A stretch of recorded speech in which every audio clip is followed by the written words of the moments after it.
हे what's up guys, welcome back once again. तो पृथ्वी पर बढ़ते हुए तापमान के चलते अब ग्लेशियर पूरी तरह से पानी में बदल चुके हैं, जिसके चलते अब आपके सामने जो दुनिया है वो पूरी तरह से पानी में समा चुकी है। जो कुछ भी यहाँ दिख रहा है सब कुछ डूब के, हो सकता है इंसान भी गायब हो चुके हों। अब हालांकि इस बारे में हमें नहीं बताया गया कितनी पॉपुलेशन बची है, लेकिन यहाँ में इस बात की जानकारी दी जाती है कि 2 कॉन्टिनेंट अभी भी जिंदा है और वो हर महीने कुछ न कुछ हरकत करते रहते हैं ताकि बचे हुए मिनरल या फिर रिसोर्सेज को अपने कब्जे में ले सकें। अभी ये किसी के कब्जे में नहीं हो पाया है। तो इन कॉन्टिनेंट का मानना है कि 2 ऐसे हिस्से हैं जो कि 2 छोर में बने हैं, जैसे कि अभी हमें दिखाया गया है, जिससे कि सेंटिनल बेस कहा जाता है, जहां पर रहने वाले स्टाफ को हर 2 साल में बदला जाता है। ऐसा इसलिए क्योंकि इनका बेस जिस जगह पर है वो एकदम समुद्र के बीच में है। खैर, अब तो पूरी दुनिया ही समुद्र बन चुकी है, तो ऐसे में ज्यादा दिन तक किसी को भी यहाँ रहना नहीं दिया जाता, वरना वो इंसान खुद के ऊपर अपना संतुलन खो देता है, ऐसा लोगों का कहना है। अगर कोई 2 साल से ज्यादा समय तक टिक गया तो क्या होगा, ये अभी तक किसी ने नहीं महसूस किया और ना ही देखा है, परंतु समय आ चुका है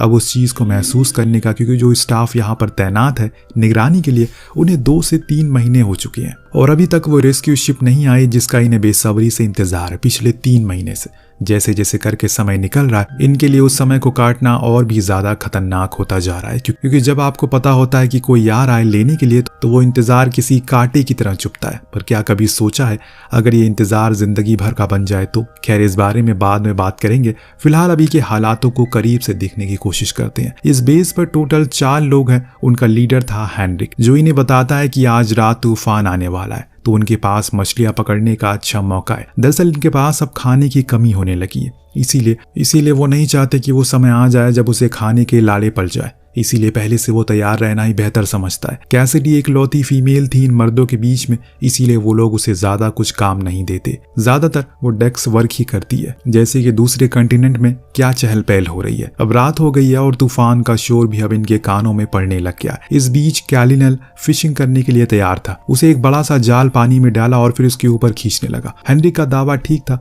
आज तूफान के चलते काफी मछलियां उसके जाल में आ चुकी है, लेकिन एक गड़बड़ हो गई। जाल के वजन इतना ज्यादा था कि कैलिनन उसे अकेले खींच नहीं पा रहा था और इतने में बीन्स ने देखा कि आउटपोस्ट का ड्रेनेज पाइप फट चुका है। अगर उसने उसे जल्दी ठीक नहीं किया तो बुरा हो सकता है, इसीलिए वो फौरन नीचे गया और जल्दी से उसे ठीक करने लगा, लेकिन तभी उसका हाथ उसी पाइप के बीच में अटक गया। ये चीज देखने में मामूली सी लग रही है, लेकिन जब बीन्स ने इसे महसूस किया तो उसकी सांसें ऊपर नीचे होने लगी, क्योंकि वो जगह कई बार पानी से भरती है और खाली होती है, और ऐसे में अगर वो ज्यादा देर नीचे रहा तो पानी उसे अपने साथ बहा ले जाएगी। वो किसी को आवाज तक नहीं लगा सकता, क्योंकि वहां कोई आ ही नहीं पाएगा, और इसीलिए ईश्वर का नाम लेकर उसने पूरी जान लगाई और आखिर में जैसे तैसे करके हाथ को बाहर निकाल लिया। ऊपर कैलिनन भी, और एक बार तो उसकी जाल बह गई, लेकिन दोबारा वो पूरी कोशिश करता है उसे ऊपर खींच सके, पर इसमें वो सफल होता दिख रहा है। इतने में बीन्स ने आकर उसकी मदद की, लेकिन दोस्तों तभी हेनरिक की नजरें दूर से आते हुए एक ऊंची लहर पर पड़ी जो तेजी से इन्हीं के बेस की ओर बढ़ रही थी। इसीलिए उसने ऑर्डर दिया कि फौरन नीचे आ जाओ वरना बह जाओगे। उन दोनों को मजबूरन अपनी जाल को वहीं छोड़कर नीचे जाना पड़ा। तब हमने उस समंदर के कहर को देखा। वो लहर इतनी ज्यादा ताकतवर थी कि उसे पूरा बेस हिल गया। ज्यादा कुछ नुकसान नहीं हुआ, वरना तो कुछ बुरा होने वाला था। सुबह हुई, माहौल काफी गर्म था। कैलिनल और बीन्स के बीच में दोनों एक दूसरे के ऊपर कल की गलती का बोझ डाल रहे हैं कि उसकी वजह से मछलियां नहीं पकड़ी गई। न जाने अब उन्हें कब मौका मिलेगा और न जाने कब उन्हें मौका मिले ऐसा। हेनरिक इन दोनों को ऐसे बच्चों की तरह लड़ते हुए देखकर डांटते हुए कहता है, जो कुछ भी हुआ उसे भूल जाओ और अपने काम पर ध्यान दो। पर बीन्स घर ना जाने की वजह से बहुत चिड़चिड़ा हो गया, और हो भी क्यों ना, इतना समय सिर्फ यही 4 लोगों की शक्लें वो देख रहा है। वो तंग आ चुका है। ऊपर से हेनरिक फैक्स मशीन के बेस पर संपर्क करके पूछ भी नहीं रहा है कि आखिर उन्हें लेने अभी तक कोई क्यों नहीं आया। उसकी इस बात का जवाब देते हुए उसने कहा कि उसे इस फालतू कामों के लिए वो मशीन नहीं है, उसे यहाँ पर संदेश लेने और देने के लिए रखा गया है। उसकी ये बात उसके अंदर और ज्यादा आग लगा देती है, इसीलिए बिना कुछ खाए वो उठ के चला गया। हम देख पाते हैं कि कैलिनन का काम है फैक्स मशीन पर हर दिन की अपडेट को देना, और हर दिन सिर्फ वो बस यही लिखता है कि नो इवेंट। यही चीज वो पिछले 1 साल से कर रहा और शायद आगे भी करता रहेगा। 2 दिन बाद जब ऊपर डेक पर गया तो हवा को चेक करने के लिए उसके सामने से कोई चीज आती हुई दिखाई। उसने फौरन कैलिनल को ऊपर बुलाया, जिसे दूरबीन से देख बताया कि वो कोई शिप लग रहा है। ये देखकर वो बहुत खुश हुए, कोई तो आ रहा है उन्हें लेने के लिए। कैसिडी ने रडार में देखा और बताया कि वो कोई शिप नहीं है, उसका कोई नाम या फिर कोई कोड नजर नहीं आ रहा है। अब यहाँ कैलिनल तो बहुत खुश था, लेकिन हेनरिक ने सभी को सावधान रहने को कहा, क्योंकि ये कोई दुश्मन की चाल भी हो सकती है। कैसिडी ने उस शिप के कप्तान से बात करने की कोशिश की, लेकिन कोई जवाब नहीं आया। हेनरिक को समझ में आ गया कि जरूर कुछ तो गड़बड़ है। इसीलिए वो फौरन बीन्स को बुलाकर हमले के लिए तैयार होने को कहता है और कैलिनल को बंदूक देकर उस शिप तक जाने का ऑर्डर देता है। हालांकि वो जाना तो नहीं चाहता, लेकिन क्या करे, मजबूर था, ऑर्डर तो मानने ही पड़ते हैं। इसीलिए वो छोटी सी नाव लेकर उस तक पहुंचा और आवाज लगाना शुरू कर दिया, लेकिन अभी भी कोई जवाब नहीं आ रहा है। इसीलिए वो अंदर घुस गया और तभी उसका कांटेक्ट हेनरी से टूट जाता है। लेकिन अब जब वो अंदर गया तो उसे और अंदर जाने की इच्छा जाग चुकी थी। धीरे धीरे करके वो अंदर जाता चला गया और तब उसे सच्चाई से सामना होने लगा। उस शिप की चीजों पे धूल जमी हुई है, जिससे साफ पता लग रहा है कि ये कई दिनों से ऐसे ही भटक रहा है। वहां कुछ खाने पीने के सामान थे और 4 जैकेट थी, जिन्हें देखकर वो समझ गया कि यही वो शिप है जो उन्हें रेस्क्यू करने के लिए आ रही है। पर अब इसमें कोई नहीं है। लेकिन वो सभी गए कहाँ? क्या आसमान उन्हें खा गया, समुद्र निगल गया? यही चीजों को देखकर ये साफ पता चल रहा है कि उस पर किसी प्रकार का हमला तो नहीं हुआ है, क्योंकि सारी चीजें अपनी जगह पर रखी थी जैसे उन्हें रहना चाहिए। ये सब देखने के बाद उसकी आंखें एकदम से चौंधी आ गई, क्योंकि ये पहेली एकदम परे लग रही थी। उधर सेंटिनल पर जब हेनरी को कैलिनल का कोई संदेश नहीं मिलता तो वो परेशान होने लगता है, कहीं उसे कुछ हो तो नहीं गया। कुछ देर के बाद उसने कैसिडी से मिसाइल को एक्टिव करने की चाबियां मांगी, क्योंकि वो उसे पूरी शिप को तबाह करना चाहता है, क्योंकि अब उसे ऐसा लगने लगा कैलिनल को उन लोगों ने मार दिया होगा जो उस शिप में है। कैसिडी चाबियां देने से इनकार करता है, क्योंकि उसे यकीन था कि वो अभी जिंदा होगा। लेकिन हेनरिक ने उसे एक जोरदार डांट लगाया और जबरदस्ती चाबियों को लेकर मिसाइल को एक्टिवेट कर दिया। लेकिन तभी दोस्तों उधर से कैलिनल का कॉल आ गया, जिससे कि हेनरिक ने मिसाइल को ऑफ कर दिया और इस बारी वो चाबियां खुद अपने पास रख ली, ना कि कैसिडी को दी। कुछ देर बाद कैलिनल शिप को लेकर आता है और बताता है कि हमें जल्दी से बेस पर कांटेक्ट करना चाहिए ताकि हम इस बारे में उन्हें बता सके। लेकिन हेनरिक अभी थोड़े और छानबीन करना चाहता है, उसे किसी भी काम में जल्दी पसंद नहीं है। इसी वजह से बाकी के तीनों से ज्यादा चिढ़ते हैं, क्योंकि वो कभी भी किसी दूसरे की नहीं सुनता। फिलहाल अभी तो उस जहाज की जांच शुरू हुई है। धीरे धीरे करके कुछ ऐसे राज सामने आने वाले हैं जो आपको आंखों के सामने से पर्दा हटा देंगे। रात में ये लोग आयोडीन बात लेते हैं ताकि कोई भी इंफेक्शन अगर हो वो साफ हो जाए। लेकिन सभी के अंदर एक गुस्सा था, क्योंकि उनसे अब इंतजार नहीं हो रहा है और इसीलिए उसी रात वो बेस पर एक रिपोर्ट बनाकर भेजते हैं और सुबह बड़ी बेसब्री से उसका इंतजार भी करने लगते हैं। इतने में वहां हेनरिक आ गया, जिसने सभी को एक जगह पर इकट्ठा देखा। पूछा कि आखिर वो यहाँ साथ में क्या कर रहे हैं, क्या उनके सब काम खत्म हो चुके हैं? तो बीन ने ताना मारते हुए उसे कह देता है कि वो सभी यहाँ पर बेस के मैसेज का इंतजार करने के लिए बैठे हैं, क्योंकि कल रात ही कैलिनल ने रिपोर्ट भेज दी थी। इतना सुनते ही हेनरिक के गुस्से से कान खड़े हो गए। इससे पहले कि वो कुछ कहता, बीप होना शुरू हो गया। सभी चौकन्ना हो गए, शायद कुछ मैसेज आया होगा। सभी की नजरें फैक्स मशीन पर गड़ गई, लेकिन जब मैसेज आया तो इनके होश उड़ गए। दरअसल ये मशीन तो वापस वही मैसेज रिपीट सेंड कर रही है जो यहाँ से भेजा गया था। मतलब पिछले 1 साल से हर दिन कैलिनल को जो कुछ भी मैसेज भेज रहे थे वो वही वापस लौटकर उसी के पास आ रहा था, उस बेस तक पहुंच ही नहीं रहा था। या फिर ऐसा भी हो सकता है कि बेस पर कोई मौजूद ही ना हो। हेनरिक ने फौरन उस शिप पर मौजूद जो कुछ भी लॉन्गिट्यूड मिले थे उन्हें इकट्ठा किया और फिर उन्हें मैप में देखना शुरू किया, ताकि पता लगा सके कि आखिर वो किस तरफ से होकर यहाँ तक पहुंचा है। तो वहीं रात होने पर बीन चुपके से शिप में घुस गया। ऐसा करते हुए उसे कैलिनल देख लेता है। वो समझ गया कि जरूर बीन के दिमाग में कुछ खिचड़ी पक रही है, इसीलिए वो वहीं खड़ा रहा और जब वो वापस आया उसे रंगे हाथों पकड़ लिया और पूछा कि आखिर वो इतनी रात को यहाँ शिप में क्या करने के लिए गया था। बीन बिना जवाब दिए चला गया, पर कैलिनल समझ गया कि वो परेशान है, इसीलिए वो दोनों कुछ देर साथ में बैठे और अच्छे दोस्तों की तरह अपने अपने गम को एक दूसरे से साझा किया। उस दौरान बीन ने बताया कि वो पिछले 2 साल से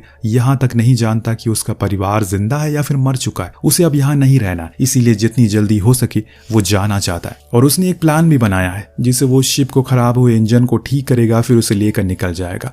उसके इस प्लान को सुन कैलिनल काफी खुश हुआ, क्योंकि घर तो उसे भी जाना था और ऐसा करके वो जा भी सकते हैं, इसीलिए उसने इस काम में हाथ बताने का वादा किया। वो कैसिडी के पास गया, कहा कि उसके पास एक प्लान है जिससे वो दोनों ही यहाँ से दूर जाकर अपने खुद का संसार बनाएंगे। यहाँ तक कि उनकी बातों से साफ पता चलता है कि इन दोनों को एक दूसरे से प्यार है। पर कैसिडी उसके इस प्लान से कुछ खास खुश नहीं थी, लेकिन हाँ उसने कुछ कहा भी नहीं फिलहाल।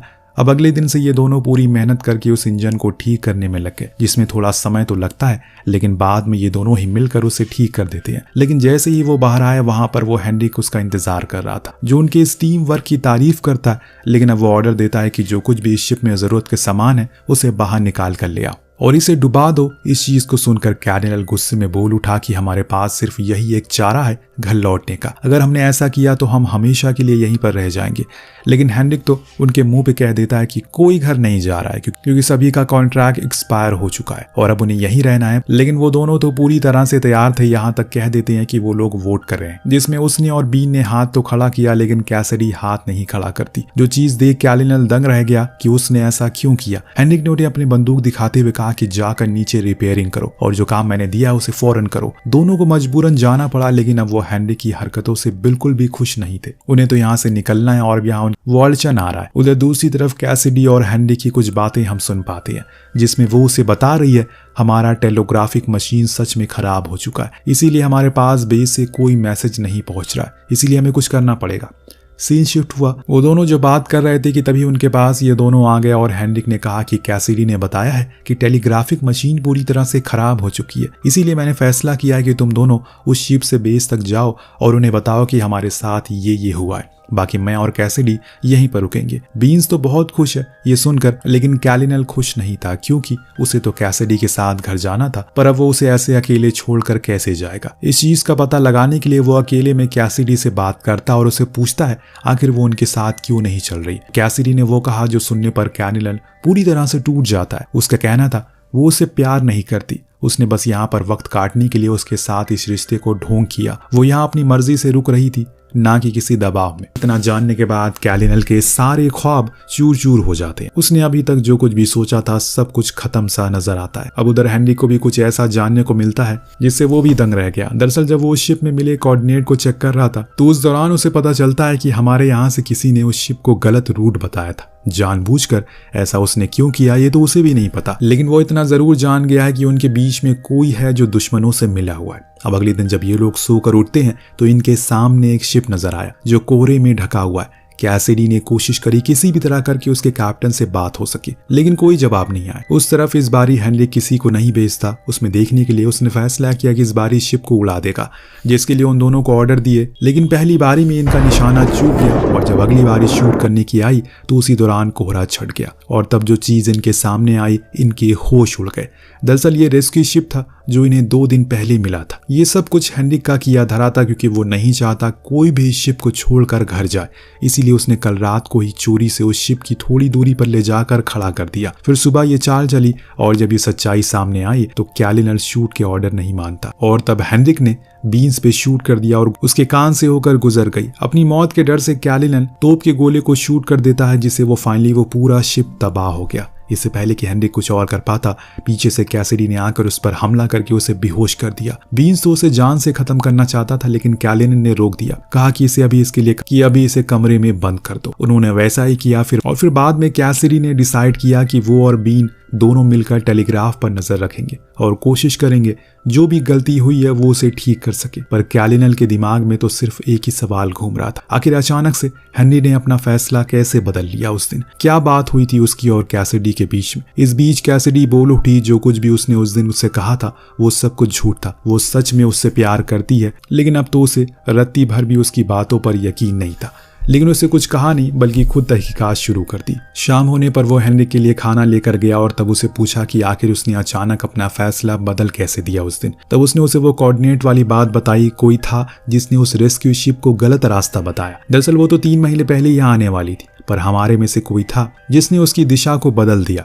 फिर खुद रात के अंधेरे में उस शिप के अंदर गया और जितनी भी लोग थे उन्हें मार दिया, उनकी लाशों को पानी में फेंक दिया। अब उसकी बातें कैलिनल को बेबुनियाद लगती है, इसीलिए वो उसे बिना कुछ कहे वहां से बाहर आ गया। कैलिनल अब बड़ी बारीकी से हर चीज पर ध्यान रखता है ताकि कहीं से कोई कनेक्शन मिल सके। इस दौरान बीन्स अपने ऊपर कंट्रोल खो चुका है। शराब के नशे में उसने कैसिडी के साथ बदतमीजी करने की कोशिश करी जब वो सो रही थी, लेकिन उसने खुद को बचाया। लेकिन तब तक उसने उसी चाबियां ले लेता है जिससे सारे हथियार एक्टिव होते हैं। इतने में वहां पर कैलिनल भी आ गया, लेकिन तब तक बीन्स ने हथियार को एक्टिव कर दिया क्योंकि वो नहीं चाहता कि अब कोई भी जगह पर जिंदा रहे। लेकिन कैलिनल उसकी मजबूरी जानता है, इसीलिए उसने उसके सामने उसके परिवार की बातें शुरू कर दी, जिसकी बातों में आकर वो शांत हो गया और चाबियां उसे सौंप। और इस चीज से कैलिनल परेशान होकर कहता है कि वो इस चीज को हमेशा के लिए लॉक करना चाहता है, लेकिन इसका पासवर्ड हेनरिक के पास, तो अब वो उसके पास जाने लगा है। तो बीन्स ने उसे रोक कर बताया वो पहले उसे मारने गया था, लेकिन तब तक उसे कोई मार चुका है और उसने उसकी लाश को पानी में फेंक दिया है। ये सुनकर वो भागते हुए उसके कमरे में गया और तो देखा कि सच में वो वहां नहीं है और ये चीज उसे काफी बुरी तरह से झकझोर कर रखती है, क्योंकि अभी वो जिन लोगों के साथ रह रहा है उसमें कोई भी हो सकता है जो बहुत बड़ा गद्दार हो, लेकिन आखिर वो है। यही चीज हमें अंत तक बांध कर रखती है। अब धीरे धीरे करके चीजें नॉर्मल होना शुरू हो गई। बीन्स भी अब काफी हद तक ठीक हो चुका है, जो देख कैसिडी कहती है कि देखो अब वो बदल गया है और बहुत खुश भी है। ऐसे ही माहौल तुम चाहते हो ना। इतने में बीन्स आकर बताता है कि जब वो घर से निकला उसकी बीवी प्रेग्नेंट थी, लेकिन अभी तक उसने अपने बच्चे का चेहरा नहीं देखा। तो वो चाहता है कि जल्दी से वो घर जाए और उसके चेहरे को देखे। एक दिन कैसिडी और बीज दोनों ही समुद्र किनारे जो कूड़ा इकट्ठा हो गया था उसमें कुछ काम की चीजों को ढूंढने के लिए जाते हैं। उधर कैनिनल मछलियां पकड़ता है, तभी उसके जाल में हेनरी की लाश आकर अटक गई और तब उसने देखा उसके सर पर किसी ने शूट किया, यानी कि वो खुद पानी में नहीं गिरा बल्कि उसे किसी ने गोली मारी थी। वो फौरन कंट्रोल रूम में गया और हर लेटर को बड़ी बड़ी बारीकी से पढ़ने लग गया। उसने कैसिडी और बीन्स की फाइल को भी चेक किया, पर वो चीज नहीं मिली जिसे उसे तलाश थी। इसीलिए वो हेनरी के बताए हुए उस कोऑर्डिनेट को देखता है जो देखने के बाद उसके पैरों तले जमीन खिसक गई। उसे यकीन ही नहीं हुआ कि कोई इतना करीबी ऐसा कैसे कर सकता है। अंधेरा होने से पहले कैसिडी वापस आ गई, पर वो अकेले आई और तेज तेज रो रही थी। उसका कहना है कि बीन्स जब पानी के सामानों को निकाल रहा था तो कोई अनजान चीज ने उसे पानी के अंदर खींच लिया, फिर ऊपर ही वो नहीं आया। अब कैनिनल उसे हिम्मत देता है और हौसला रखने को कहता है। दोनों सो जाते हैं, पर दोस्तों जब सुबह हुई कैसिडी की दुनिया उजड़ गई, क्योंकि उसके पास एक मैसेज आया वॉकी टॉकी पर कि कोई प्यार के बदले गद्दारी भी करता है। ये उसने पहली बार सुना और देखा है। दरअसल दोस्तों वो गद्दार कोई और नहीं बल्कि खुद कैसिडी ही थी और अब वो कैनिनल के इस किस्से को खत्म करना चाहता है। उसने उन चाबियों को कैसिडी से चुरा लिया और वेपन्स को एक्टिवेट कर दिया, पर एम किसी दूसरी चीज पर नहीं बल्कि इसी सेंटिनल पर कर दिया, क्योंकि अब वो इस किस्से को यहीं खत्म करना चाहता है। तो कैसिडी बताती है कि ये सब करना उसकी मजबूरी थी। वो अपने कॉन्टिनेंट वालों के लिए हथियार इकट्ठा कर रही थी, इसीलिए उसने वेपन पर शुरू से अपना हक जमाया हुआ था। लेकिन अब कैनिनल ऐसा कुछ नहीं होने देगा। उसने बटन प्रेस कर दिया, लेकिन ये क्या, इसमें तो एक अजीब सा मैसेज आता है। दरअसल जाने से पहले बीन्स ने इसमें कुछ बदलाव कर दिए थे, जिससे कि अब ये कभी एक्टिव नहीं हो पाएगा, यानी कि ये किसी काम का नहीं रहेगा। ये जानने के बाद ये दोनों ही थक कर बैठ गया और एक कसम ली कि अब वो कहीं और नहीं जाएंगे, क्योंकि यही उनका घर होगा। अगर किसी ने भी हमला करने की कोशिश की तो वो दोनों मिलकर इसकी रक्षा करेंगे। दोनों को इस बात के लिए राजी हो जाते हैं। पर उन मौतों का क्या जिसके जिम्मेदार कैसिडी? आखिर उनका तो कोई कसूर नहीं था, फिर उन्हें क्यों खुद की जान गंवानी पड़ी? क्या सच में कैनिनल इतनी आसानी से अपने दोस्त, अपने लोगों की जान को भूल जाएगा? क्या उसे जो प्यार के प्रति गद्दारी मिली है उसे वो भूल जाएगा? मुझे तो नहीं लगता, और ना ही कैसिडी अपने लोगों को भूलेगी। ये दोनों फिर किसी समय एक नए मौके की फिराक में होंगे, जिस समय इसका फैसला हो जाएगा कि ये सेंटिनल किस कॉन्टिनेंट के पास जाएगा। लेकिन अभी फिलहाल के लिए कहानी यहीं पर समाप्त होती है। आपको कहानी कैसी लगी हमें कॉमेंट करके जरूर बताएगा। मिलते हैं अगली वीडियो में। Thank you so much watching. Peace out.